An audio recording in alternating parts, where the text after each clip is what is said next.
Hey everybody! Welcome to Last Minute History. The I fucking forgot the intro because that's how good at history we are. I'm Atlas Novak. I'm one of your hosts. Um, and I'm Cole Clayton. How you doing, man? How you been? This is last minute history, by the way. I'm not 100% sure how, like, when he started, so I was like, wait, am I going or is he going? So, how are you doing? Well, I'm good. I finally managed to hang the dachshund painting there in the background. Oh no, I'm losing you. I'm getting a weird sound now. Oh no!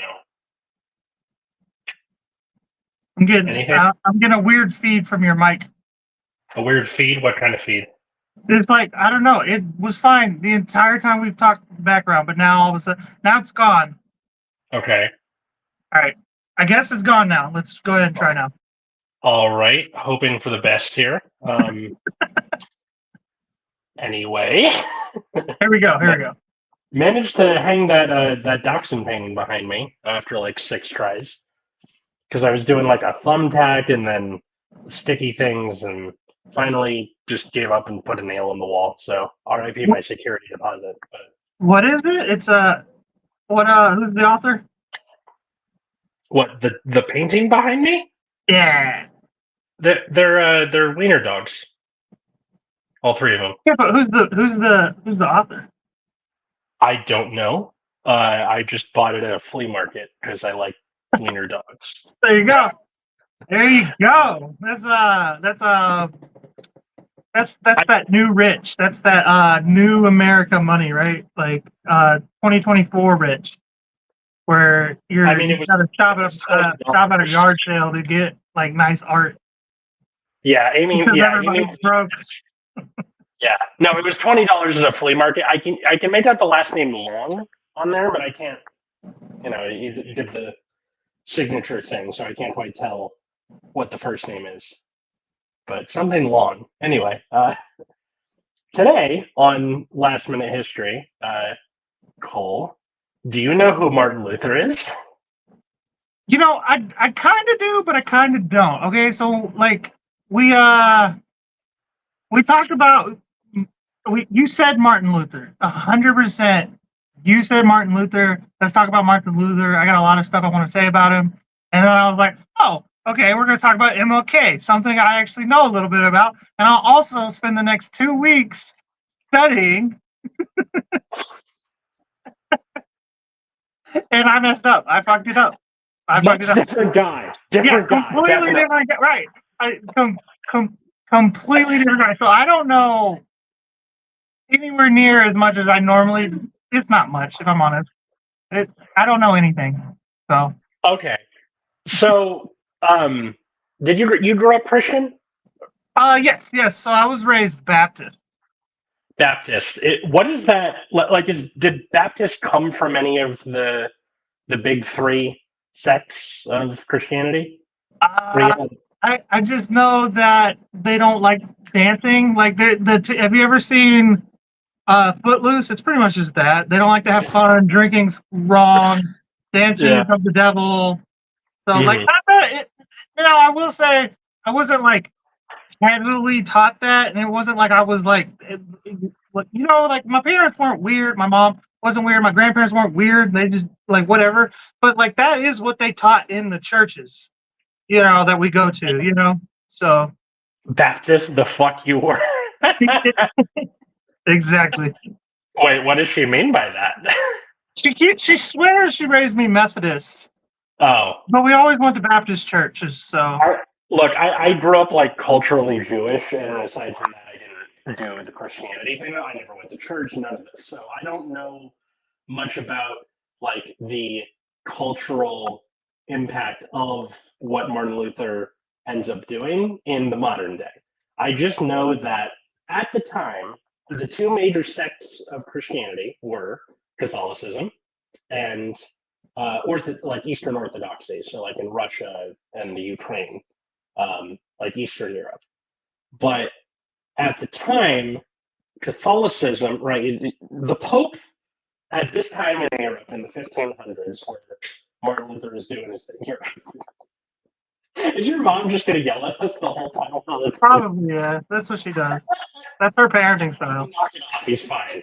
Um, but so the Pope at this time in European history had a lot more power than he does now. Like the Pope nowadays is just like, yeah, I don't know, abortion's cool or whatever, and then he just kind of hangs out in Vatican City. He doesn't really do much, right? Like in the modern day. What does he do? What is the Pope for? He doesn't do anything now. Well, because he's a leader in Catholicism, right? He's the guy who decides what is, for lack of a better term, kosher for being a Christian if you're a Catholic, right?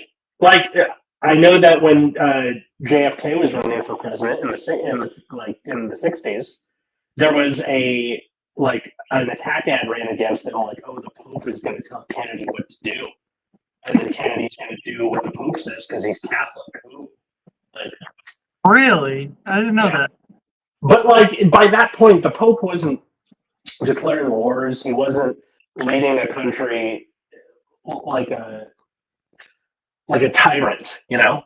In Martin Luther's time, in like the 1500s, all the way back to the Crusades and possibly before, popes were like corrupt pieces of shit.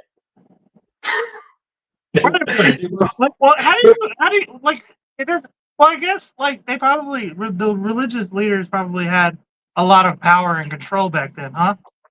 Yes, yeah, because you could, if you're the guy who supposedly has a direct link to the big man upstairs, and this is a time where religion is a big part of how people just live their lives, then yeah, you're going to have a lot of power.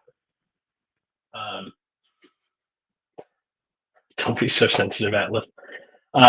So, like, for example, during the Crusades, from like the 1000s up through the next like 200 to 300 years, maybe a Crusades episode in the future, people. I would love to do a Crusades episode. That's an interesting time for me. Like, yeah. So the Crusades happened because I think Pope Urban was his name. Was like, guys, we got a crusade to take back the Holy Land. And the fact that he was able to say that, and then that whole message spreads throughout most of Europe, and you have knights and a bunch of other people going to take the Holy Land and fucking up the entire way there. He's like, the Pope being able to do that is a big deal. So this was still kind of the case in Martin Luther's era, where you had the Pope as this, like, not just a religious figure who decides what is, orthodox in the Christian religion, but also as like a literal leader of Vatican City in Rome. So at this point, Catholicism also had something called indulgences. Do you know what those are? Well, yeah, like anything, like eating too much cheese or whatever, like drinking alcohol, like indulging, hookers and gambling, like. Yeah, to indulge in something is like to take part in something that's typically bad for you, right? Ice cream at 2:00 in the morning. Ice cream at 2:00 in the morning, smoking weed, drinking, whatever. Exactly. Indulgences back then. I was just naming mine, by the way. I don't know of any other indulgences. I'm kidding. No, you're not too far off though. Like, that's what they are nowadays. But back then, an indulgence was literally something you could do. Like putting out her own sex. Yeah, but you could just pay to sin. Because if you sin, you're going to hell. Cocaine. Yes, Cole's mom, cocaine is an indulgence. Good for you. Yeah, the Crusades would definitely have to be more than one episode. You would have to like do a crusade per episode because they take part like decades away from each other. It was like 100-year long thing, wasn't it? No, it was just like you have the first one in 1099 or something like that, and then like they take back the Holy Land, then a few decades later they lose it. Then they try to do it again. Then they fail again. Like the only successful crusade was the first one, and even then, it was like a shit show. But yes, indulgences were something you could just pay to sin, right? If you were rich um, in late medieval or early Renaissance Europe, you could just be like, "Hey, I'm going to kill that guy," and then throw some money to the church, and then my slate's clean. So, sound familiar? Exactly. Yeah. What is that? Pay your mercenaries. Mm-mm. No, it's I can, if I'm rich enough, the law doesn't apply to me. Yeah, that's what's happening 100% right now across the entire country of the U.S. Probably other places too. What a time to be alive! I'm pretty sure until like the 1960s, what a time to be alive is just you have a 30% chance or more of shitting yourself to death. So yeah, so that's a terrible way to go out too. Like there's there's so many better ways. Like I could name some horrific things that are better than that. Like for instance, things that happen now, falling out of a Boeing plane. You know, I'd rather that happen to me. Getting killed because I'm a whistleblower for Boeing. going to Congress and hearing the guy say, "Yeah, we kill whistleblowers." What a time to be alive! What a time to be alive, right? I'd rather those things happen than shit myself to death. Yeah. All right. So Martin Luther. I guess I should talk about. This is just the background, right? So you have you can pay to sin in this era of Europe. Y'all figure out sarcasm, please. I mean, you're the one typing it. Typing's hard to figure out. So you have to pay to sin. It's generally like a strange time when it comes to like the Pope and law in Europe. So Martin Luther, as a guy, so he's born in 1483 in Saxony, which is like Germany as a country doesn't exist yet, but it's kind of where Germany is. At the time, it's the Holy Roman Empire, but more or less, he speaks German. The whole like the beer culture is starting to develop. If you want to hear more about that, there's a extra history series on the history of beer that I would recommend you check out because they like talk about him a little bit in this. Talk about Martin Luther because apparently he would get the shits a lot, and his wife would like put some berry or like some medicine in his beer, and it would help him with the shits. You're being far too serious for what I'm saying right now. I'm adjusting your mic a little bit. It keeps going in and out, so trying to stay on top of that a little bit. But go ahead, keep going. Well, anyway, so what is the shit? So like, you said that what is it, like he is it Martin Luther who loves beer? Like what's going on here? Well, everyone loves beer. It's Germany, right? Beer as a concept was very like ingrained in that part of Europe by this point. And again, always been a thing there then, huh? What? Beer has always been a big thing. Beer and sausage. I haven't had dinner yet. That sounds so good. Yeah. What are bratwurst now? Yeah. So I'm getting like off track by saying that, but anyway, born in 1483 in Saxony. While we're on that subject, tomorrow we are actually on Hammered. Dina are going to be making sausages. I'll probably have beer or hot dogs or something like that. Anyway, Nice.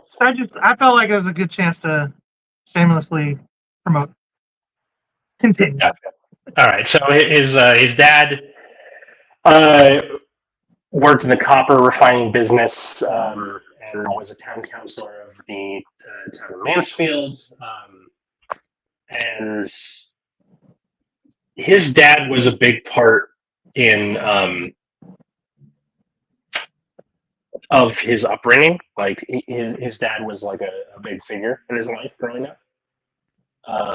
He began his education at a Latin school in Mansfield in 1488. So he like goes to kindergarten. Oh, Mansfield, like between Cleveland and Columbus, Ohio. What do you do? Where's up? Mansfield, like in. Okay, you know how like most of the cities in the U.S. are just cities in Europe. Yeah. Like we have Mesopotamia here in Ohio, not that far from what it is. That was a weird pilot episode. Right. So like he goes to kindergarten in a time where it's not really common to. Kindergarten as a concept doesn't really become much of a thing until the 19th century.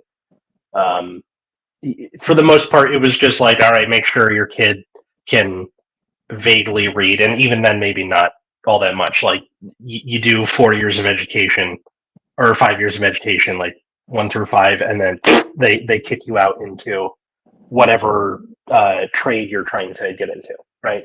Right. Follow a tradesman and then get like a vocational thing, kind of like you're good at this, let's go this way. Yeah, like you follow a blacksmith, you become a blacksmith. You follow a brewer, you become a beer brewer. But like the fact that his dad and his mom and dad were like took the effort to put him through like kindergarten and through all this education because they kind of wanted him to like get a career in the church, which little did they know. Like if you're Martin Luther's dad and you're just like, my boy's gonna be a priest, and then like some dude like George Carlin or something or Dillard Ted shows up and he's like, buddy, you don't know the half of what your son's gonna do. Comes out of the phone booth, You ever see Bill and Ted's Excellent Adventure? No. Like parts of it, but time travel pisses me off. I don't like it. It hurts my head. The only time travel movie like that I really did, like I really love Back to the Future, and then like the Avengers, like I guess Endgame, that was kind of cool or whatever. But like for the most part, time travel just irritates the shit out of me because they leave all my mind. I have like, I don't know if it's anxiety or I'm just dumb, but like I start thinking of all the plot. I'm like, but if this happens and then that happens, the butterfly effect essentially is what my mind like kind of blocks to, which was also a great time travel movie. Yeah, most time travel stories like get it wrong because you have to be kind of internally consistent. Like there's the Harry Potter version where everything that happens was always going to happen and we're just seeing it happen. Versus stuff like in Back to the Future, where what you do in the past, you see it affect the future right then, like the butterfly effect, right? Where like when his mom and dad aren't making out, you can see his picture start to fade from the thing. Our family has too many brain cells for that kind of weird and pointless movies. Too many brain cells. She's got them all apparently. She's hopefully hanging on to them. All right, so because he went to this, it was like an arts school, kind of.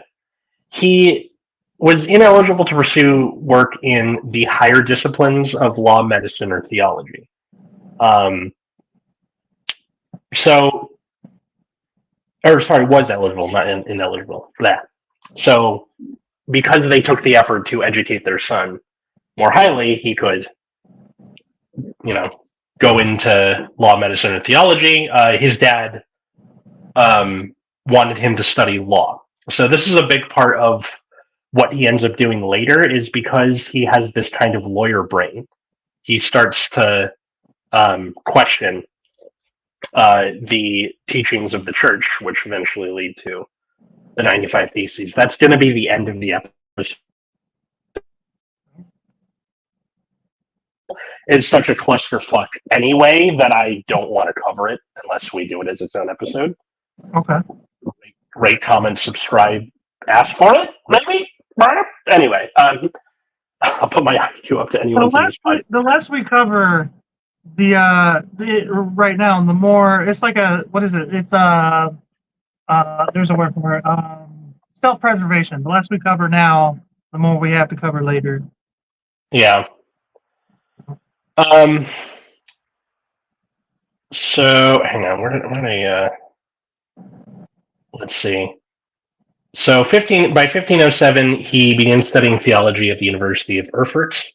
So once again, like, y'all are freezing up a little, like literally freezing up, or because I keep pausing.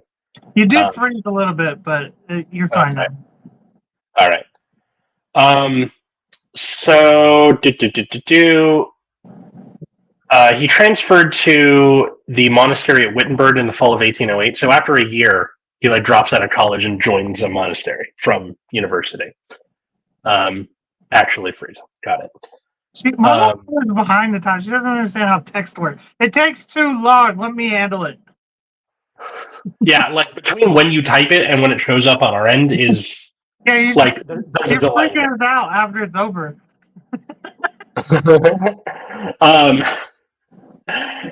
So he transferred to the monastery of Wittenberg. He continued his study at the university there because the University of Wittenberg was new. It was founded in 1802. Its degree requirements were fairly lenient. So good for him. He's like, yay, I can. This is kind of how I became a teacher. Was after the pandemic, we'll take anybody.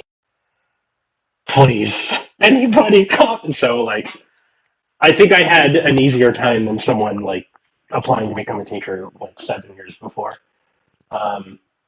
So after a year of studying, completing the requirements, not only for the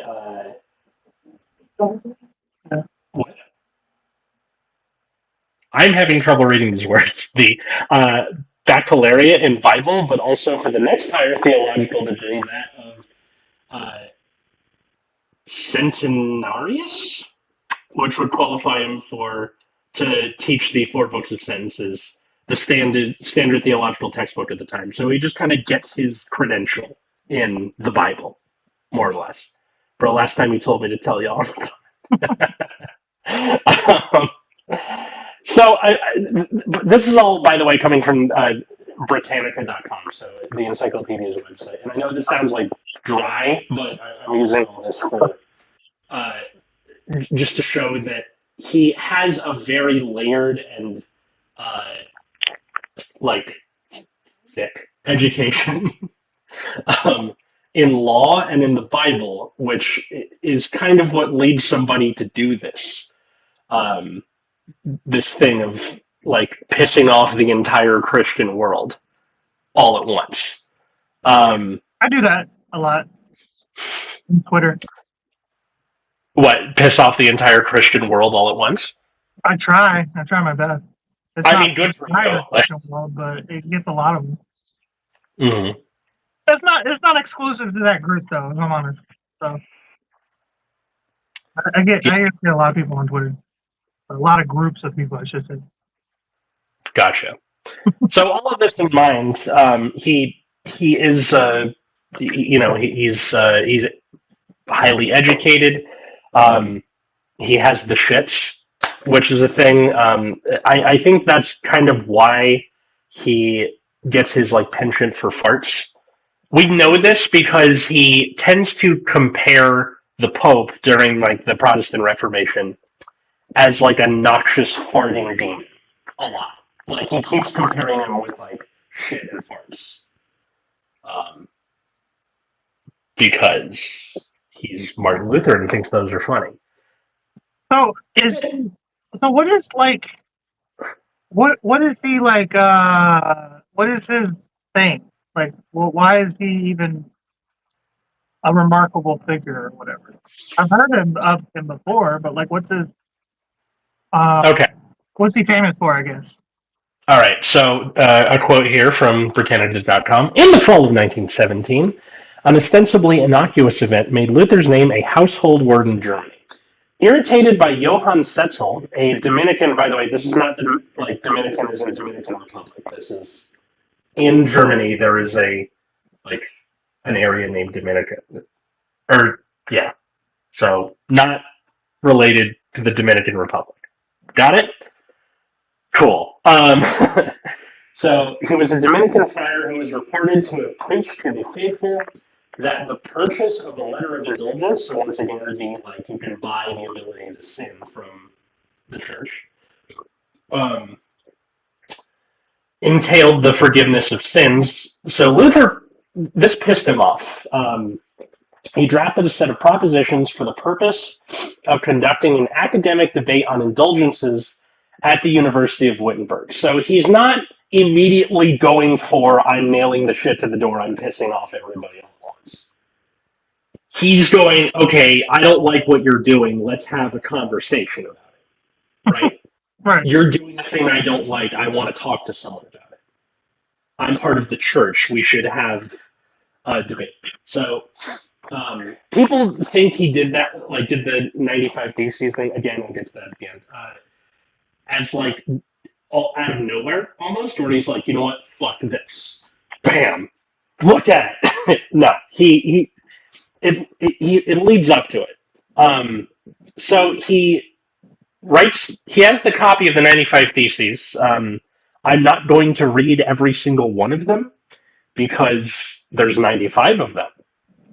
And it's in, Renaissance Europe. It's kind of a lot of stuff to go through, right? Sure. So I'll just go over this real quick. So the 95 Theses. So in the first few, he develops the idea of repentance as Christians' inner struggle, as the Christians' inner struggle with sin, rather than the external system of sacramental confession. So he's saying that Christians are trying not to sin. They are trying to be good people, but sinning is just something that people do. So, are you okay? You all right? Yeah, well, my mom's bothering me, sorry. Gotcha.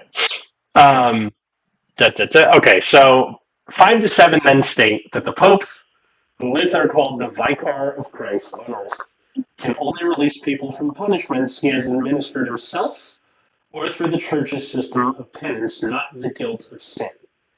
So he's saying that it is not the Pope's job for somebody who is guilty of sin to release them of that sin. He's basically saying the Pope doesn't control people. Right. You control yourself. Which is a reasonable, I guess, statement. I don't know why people were like, this whole religion thing really, it really had a stranglehold on people for a long time. And yeah, and it's kind of falling off now just because, the biggest thing that church gives to people in the modern day is community. Right.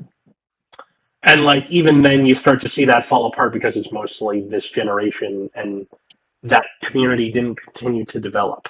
As the generation, especially during the lockdowns, we just were so cool with just being on the internet, you know what I mean? And then the younger generation too. So. Yeah. So that's its own can of worms. But anyway, so he's saying the Pope doesn't control you. The Pope doesn't denounce your sin. You undo your sin. You are in charge of your own destiny, right?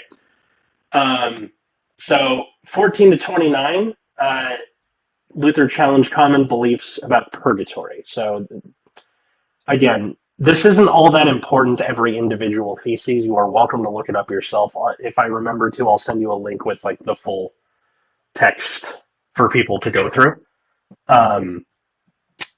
14 to 16 discuss the idea that the punishment of purgatory can be likened to the fear and despair felt by dying people. So he's saying that people freak out when there's a possibility that you could just be floating in space forever.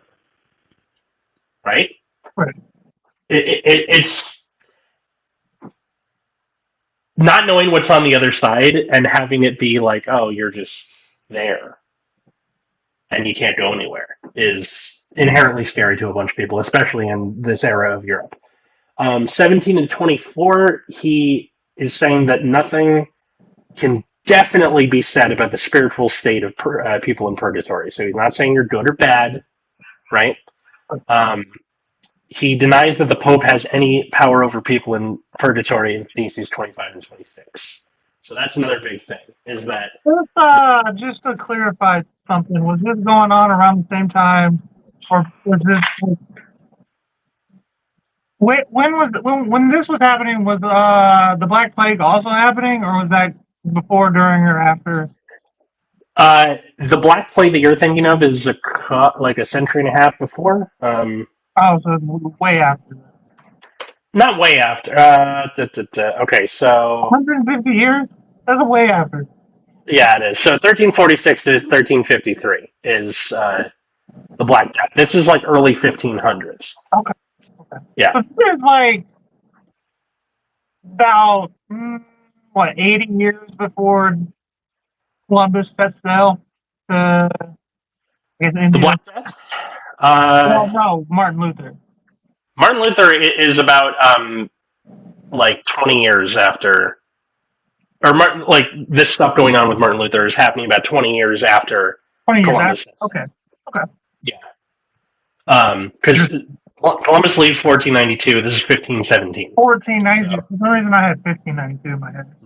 No. So, and part of the reason that happened, like why Columbus left and why he was trying to find a new route to Asia, was because the Ottoman Empire in the Middle East, where Mesopotamia was, callback, it had control over the Silk Road, and would tax Europeans heavily trying to go there. Right. So they were like, "Fuck this, we'll find our own way." That's why that happened. Was the Ottoman Empire. Okay, so back to what he was saying. The implication there when he's saying that the Pope can't do anything about people in purgatory is that, like, you could the Pope kind of implied that he could be like, I can release you from purgatory, right? I have the power to release you from purgatory. So another jab at the Pope, right? Another, like, he doesn't control what happens in purgatory. He doesn't get your unbaptized baby. Now, how many wives were banged by the Pope during this, I guess, time period? Because that's where all supposed to go. You know, I'm going to bang your wife. God told me I should. Countless. It had to have been countless, right? There's Vatican archives that we don't even have access to this day. Hundreds of years later, he had to have been screwing his way through everybody. Like, do you remember that show, The Borgias? What is it? The Borgias, Borgias. You watch just different stuff than I do, it seems like. I never saw it. I just remember it being out, and it was like, 2011 to 2013. Yeah, it was. I never saw it, but it's set in like Renaissance Italy, so it's around this time that it's set. Okay. So I imagine that sort of corruption is being shown. But I remember like seeing billboards for it and stuff, but I never actually like sat down and watched it. I'm watching My Name Is Earl right now, though. I'm quite enjoying that. That's a good show. It really is. Yeah. All right, so once again, telling the Pope to go fuck himself. 27 to 29 attacks the idea that as soon as payment is made, the payer's loved one is released from purgatory. So again, it's on the same level as indulgences, where he's like, fuck you, you don't get to release your loved one from purgatory just by paying a few dollars, or whatever the money is at the time.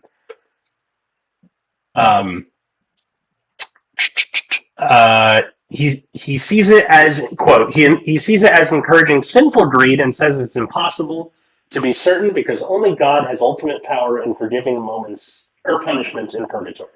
So once again, he's taking the power away from the Pope and giving it back to the Lord, like he's trying to. I like kind of the sunlight coming in through the window that works there. Okay. 30 through 34 deal with the false certainty that Luther believed, that indulgence preachers offered Christians. So since nobody really knows whether a person is truly repentant, right? He's saying, like, you don't have a mark on your head, like, there's no real way to know if you're in good standing with the Lord, right? Yeah, that's always been my problem with religion, too. Christianity specifically, because that's obviously where I was raised, is like, I have a very, like, diagnostic brain, whereas I'm like, okay, if I do this, I'll probably get this result. That's how my brain works.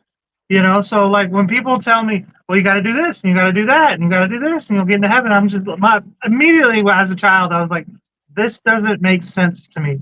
So when I was an adult, when I turned, I think like 18, I immediately was like, I don't know about that. By the time I was 20, I was like, that's not for me. I can't. So even if it's real, even if it is, it's just it doesn't work in my brain. It just doesn't.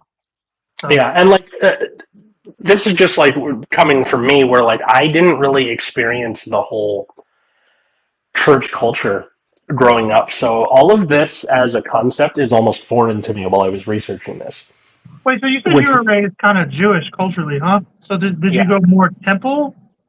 No, okay, so we did Hanukkah, we did Passover, but we also had Christmas. Like, hell yeah. Both nothing. 9 crazy nights.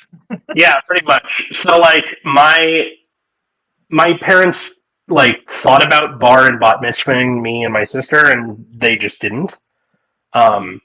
So the concept of religion was almost like the same way. You know how there's like a mythology unit in your class, like in English or whatever. That's kind of how I see like Judaism and Christianity to me. Is it's just like it's mythology for sure. That's how I look at it too. Christian mythology. I'll say that sometimes when my mom drives me crazy. My mom but for people, yeah, for people who grew up Christian, like this was a big part of the way you saw the world, or the way your relatives saw the world, and the way you made your moral decisions. And I'm curious to see what you think as we like get further in the episode. And I like see what he does with these theses. Like, what was your experience with like morality in particular? Because a big part of these theses are Martin Luther saying like the Pope doesn't decide whether or not you're a good person. You decide whether or not you're a good person. You do the things you need to do to be a good person. So please sound off in the comments, because this is something that I never really got to experience as a child and as an adolescent. Okay, so because you don't really know whether or not you're repentant, you don't know if it's like put a good thing in, take a bad thing out, or if you do one bad thing, you're screwed forever. You don't really know for sure. A letter assuring the person has forgiveness, meaning like you paid money, here's your indulgence, it's dangerous, right? It's a license to be like, oh, I paid for this thing, therefore I can kill someone, I can rape someone, you know? Yeah, and there are people who like this happens in the modern day too, not just not with indulgences, it's other stuff, right? Oh, I support this political candidate, therefore I can say this shitty thing. I can have this terrible view, so on and so forth. So he's not entirely wrong there. 35 and 36, he attacks the idea that indulgence makes repentance unnecessary. So this leads to the conclusion that the truly repentant person, who alone may benefit from the indulgence, has already received the full benefit the indulgence provides. So he's saying, if you are repentant as a Christian, if you pray to God, if you do the things with the Lord or whatever, you don't need the indulgence. You've already done your duty as a good Christian. But I'm not sure, unless you said sound off in the comments, but I'm not sure exactly what we're supposed to be addressing. I may have missed something. I mean, like, Amy, if you, growing up Christian, how did it shape the way you saw the world from a moral stance? That's what I'm asking. If that's something you want to talk about, that is. But I'm not going to talk all day about that. Okay, so he's saying, yeah, if you are a repentant Christian, you don't need the indulgence. So again, he's taking power away from the Pope. Good, fight the power. I'm good with that, actually. Yeah. Number 30. My beef isn't necessarily with like God per se. Like maybe he is, maybe he isn't real, but it's always been organized.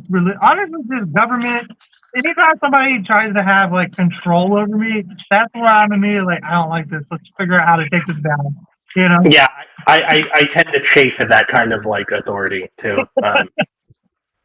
Definitely. Also, this is beside the point, but like I burned myself when I was cooking earlier, and I can't stop looking at it right You here. stubborn? No, I was cooking and Ooh. yeah, burned myself. Like I was pulling something out of the oven and it touched. Okay.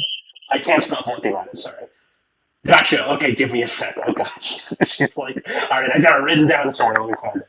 Yeah, there's not enough characters in the comments for that. It's gonna be like 7 comments. All right, so 37, he states that indulgences are not necessary. So it's just him being like, you don't need indulgences. Got it? Cool. Moving on. 39 and 40 argue that indulgences make true repentance more difficult. So again, it's like the idea of like you're shooting yourself in the foot by getting an indulgence because you're giving yourself license to sin, which makes it harder for you to repent as a Christian.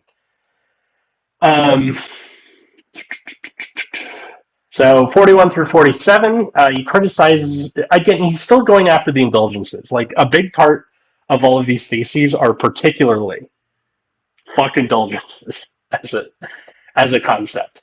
They discourage works of mercy by those who purchase them. So again, he's just saying you become a shitty person when you buy the ability to sin because it takes away your empathy.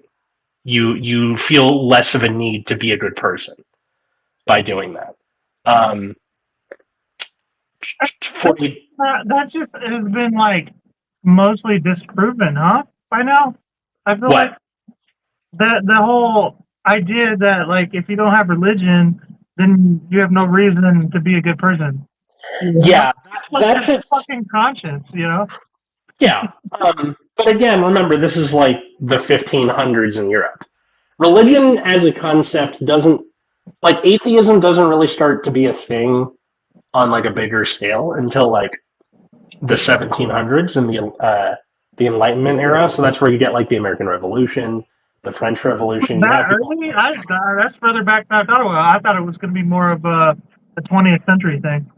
No, like it's not like popular, but like it gains some footholds, like especially in the French Revolution. I'd like to cover that specific, like atheism, the rise of atheism at some point. Yeah. I don't know anything about it, to be honest with you. All right, so Amy says, I acceptably was raised Baptist until I was about 15, and I was labeled a troublemaker because I was always challenging all of the discrepancies. There are very few things I embraced for them. Okay, yeah, you're kind of embracing the spirit of Martin Luther in that way, where you're being like, I don't agree with these, the discrepancies of religion, and therefore, fuck you. Now, in Martin Luther's case, he's just going to be like, I'm making my own sect of Christianity. Not really, but I'll get to that. And in your case, it's just like, screw that, I'm not bothering. And if that's my fine. mom wasn't a troublemaker, I wouldn't be here right now. So let's put it like So I have to give her the props for it. Yeah. So from 48 to 52, he takes the side of the Pope, saying that if the Pope knew what was being preached in his name, so basically he's saying, like, he takes the side of the Pope by saying, I don't think this is the Pope's doing directly. I think this is his cardinals, his, like, underlings who are selling this to the public. Which was wrong, but I think in his head he was trying to, like, let me give you a little bit to my opponent, right?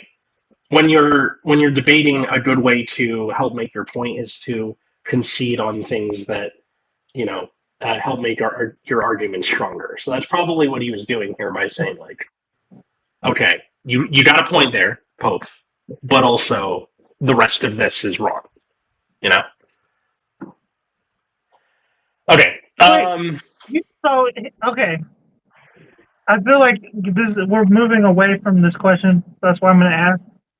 How did he come up with this thought? How did he? If nobody else had really, for the most part, I assume, come up with this opinion that the Pope doesn't control anything and it really ain't shit. How did he come up? What gave him this idea? What gave him this opinion? What epiphany? How did he get here? He wasn't really a fan of particularly how indulgences were being used to affect like society. He didn't like that people could just pay for the ability to like be a dick. Okay. And the reason they were doing this was to get money for the church. So they weren't doing this because they thought it was the right thing to do. They were doing this because they're like, this is how you make money. We're getting back to that a little bit. The paying a dick fee. Like, I mean, think about it. Like, what is a speeding ticket? Like it's a dick fee. It really is. Like, because it like if I'm speeding, a fucking $250 check's gonna fucking eat my asshole. But somebody who's driving in his Ferrari, he gets the same ticket. He doesn't give a fuck. You know, like so. We're kind of moving towards that a little bit. I feel like, huh? I mean, obviously, speeding has always been a thing, but yeah, or hell, like social media, where you can pay for your comment to be more visible. This is more on Twitter, but okay. You're not, where you're just like, instead of my opinion, my comment, my thoughts, whatever, being seen more by their merit and being shared more by their merit. It's I paid $8, therefore it's the first thing you see. The threat of misinformation is a big thing on social media, and if you could pay to say your dumb shit on the internet, then there you go.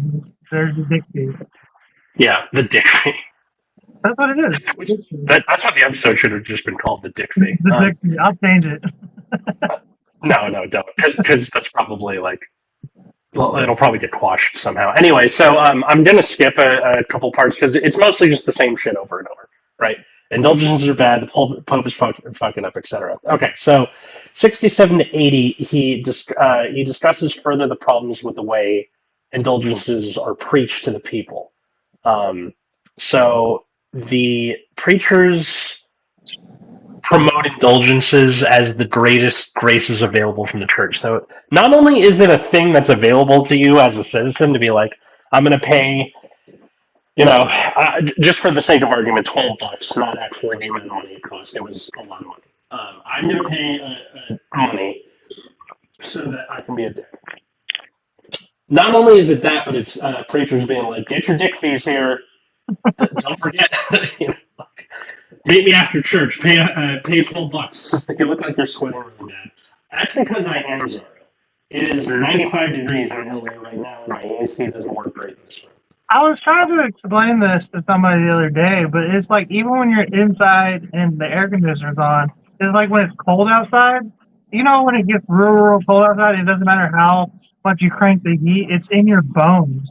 You know, so like, sweating like a sinner at church. Yeah. Actually, my mom has a version of that saying. Go ahead and say it, Mom. But yeah, no, the heat, it gets in your bones. It doesn't matter how low you crank the air. It's inside you, and you're like, I am so hot. It is because it's outside. Yeah. It's just, I don't know, something about it. I'm sure this isn't helping either. The burn on my arm because that's just like heat on the surface. Put vinegar in it. Vinegar? Mustard, ketchup, whatever. Vinegar. Okay, I'll give it a shot. It's an old chef technique. It'll feel better. It works for some sunburns too. Huh. Noted. I'll have to take a crack at that. So, bishops are just like, hey man, come get your dick fee after church, which he's like, fuck all of that. I feel like that's more merch right there. Dick, come get your dick fee. Yeah. That's more what?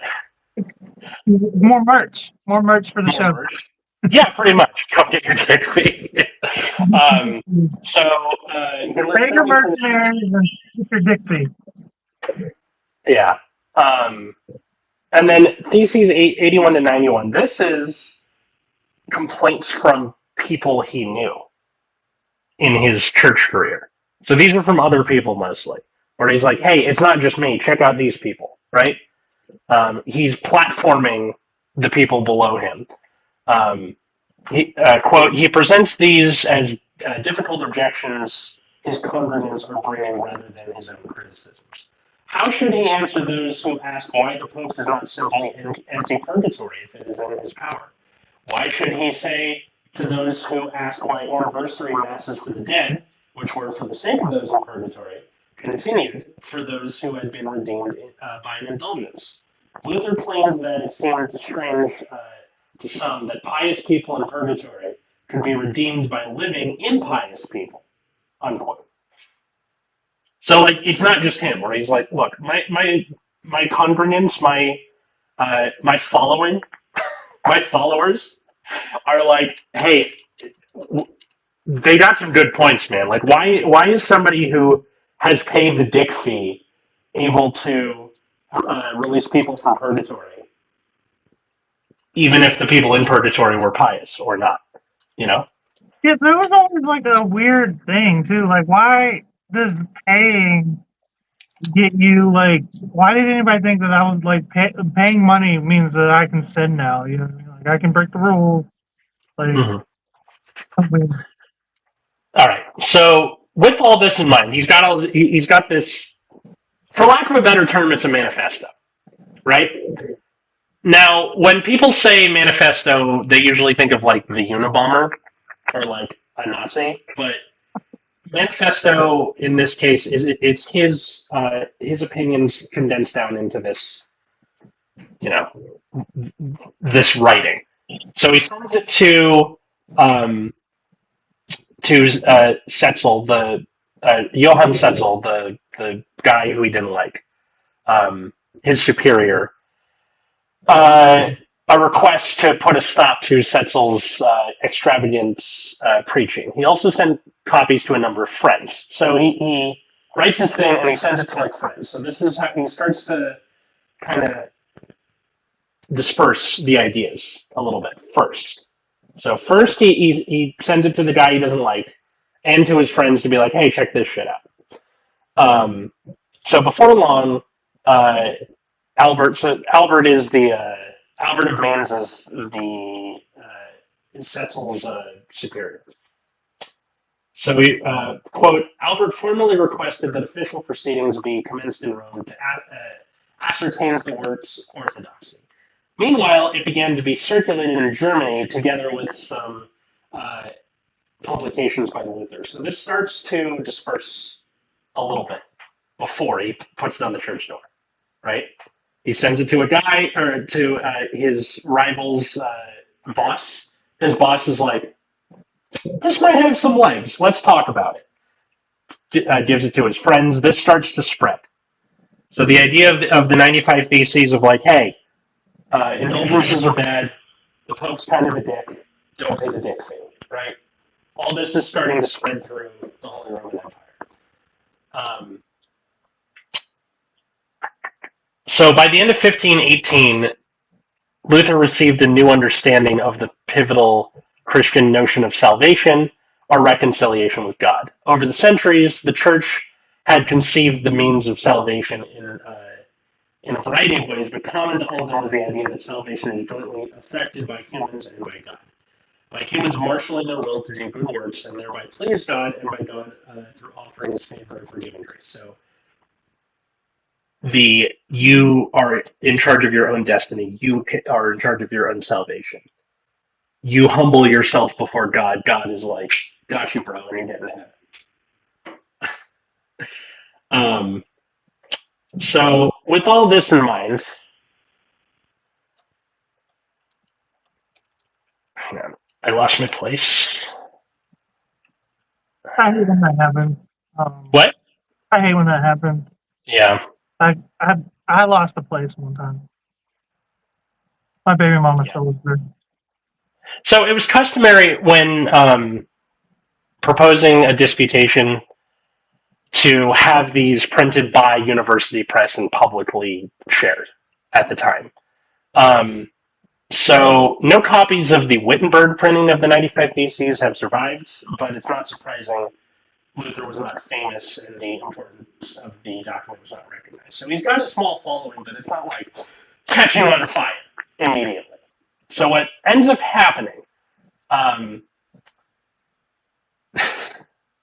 quote, in Wittenberg, the university statutes demand that theses be posted on every church door in the city, but Philip Melanchthon, who first mentioned posting of the theses, only mentioned the door of the All Saints Church. I'm just going to say Philip M because his last name is too annoying to pronounce. Philip M also claimed that Luther posted the theses on October 31st, but this conflicts with several of Luther's statements about the course of the events. Luther always claimed that he brought objections through proper channels rather than inciting a public controversy.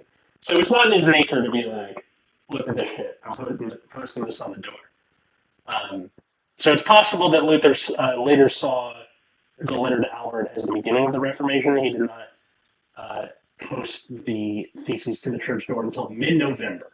But there's a possibility he also didn't post them on the door at all. This could have just been like a Mandela effect where like it was so incendiary of a comment to be like, screw the Pope, that they're like, he posted it to the door, but we don't really know for sure. So the theses were copied and distributed to interested parties soon after Luther sent the letter. They were printed in a 4-page pamphlet and as placards in Leipzig and Nuremberg. So he printed several hundred copies of these. So by the end of November, this is when shit starts to go nuts. In Rome. So how did this work out for him? Okay. In Rome. Out good. No. A lot of people got mad. Mostly the people who were selling indulgences. And, they fucking money, like. Yeah. So he's got he's got a small following who are into the idea of like indulgences are bad. The Pope is kind of a dick. Screw the dick fee. This sucks. In Rome, Luther was immediately perceived as the threat. By February of 1518, Pope Leo asked the head of the Augustinian Hertz, Luther's religious order, to convince him to stop spreading his ideas about indulgences. So this is the Pope equivalent of a cease and desist order, right? Hey, knock that shit off, all right? Don't mess with the bag. Don't pay your mercenaries. Stop it. Knock that shit off.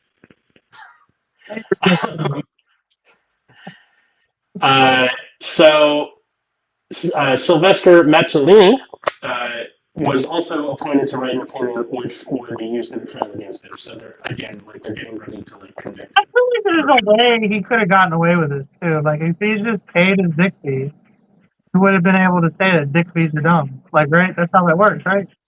Kind of, but I think the idea is like he's against it on a moral level. So he's not doing it to like in a pragmatic sense where he's like, I want to take down the Pope, therefore I'm going to make these theses about screw the dick fee. It's I am against the idea of the dick fee, therefore I am writing these and trying to get people to stop paying the dick fee because the dick fees are not good for someone's eternal soul and for like the culture. It never worked out. Like anytime you go up against like the big bad government, like they come against you. Look at like Jesus. Even Jesus wasn't above the big bad government. Eventually, yeah, you think you go, huh? Maybe like if I'm doing something that's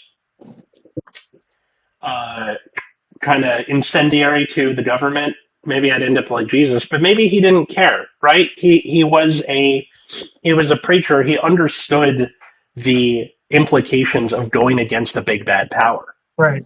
Well, right? He was doing an old man I worked with one time once told me, he said, live by the cause, die by the cause.